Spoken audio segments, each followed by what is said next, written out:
Kamusta mga kapogi? Andito tayo ngayon sa Bicol at alam nyo ba talagang dinayo ito ng sikat na vlogger na si Sak Dulalia. May pinagkakabala na po ang ating poging vlogger at ngayon po may nag-open siya ng bagong negosyo. Ayan. Ang negosyo po ng paglilitsyon ng baboy. Sinuportahan naman po siya ng kanya mga tiyahin. Ayaw na magbenta ng sasakyan, baboy na lang. Baboy na lang kasi ang pera ay nasa baboy. Ayan. Ito po ang kanyang negosyo. Ang tawag po dyan ay Putok Batok. Putok batok. At kasama po natin ang kanyang mga apprentice. Si Commander Dante, ayan. At ayun po tumalikod si Master Junior. Tingnan nyo naman po. Alam nyo ba ang pangalan ng baboy na to? Siya po si Egay. Ngayon po, nilitsyon si Egay. Ito na ako si Danilo. Si Asa si Danilo? Danilo yan na oh. Sinusundo daw kanina na ek.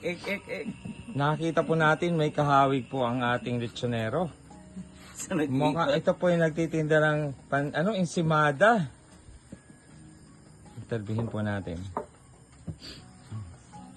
Ano po ay bago sa iyong isip at nag-ship ka sa paglilitsyon? Dito mabilis ang pera.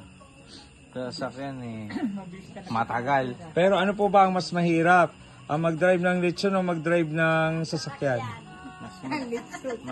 Mas mahirap mag-drive ng sasakyan. Ito lechon wala tong kurba. Wala kang Puro right turn lang Oo nga eh. Solo mo pa ang tindahan. Solo pa. Ligtas pa ako sa NCAP. Walang kabanggaan to. Walang MMDA. Wala. Andito tayo ngayon. We're celebrating Harapa Clan Reunion. Ayun o. Siyempre, ang host natin ay Kianse Family. Pinuli kami pagka umaga nandun sa DA. Sarap ng buko. Ayan o.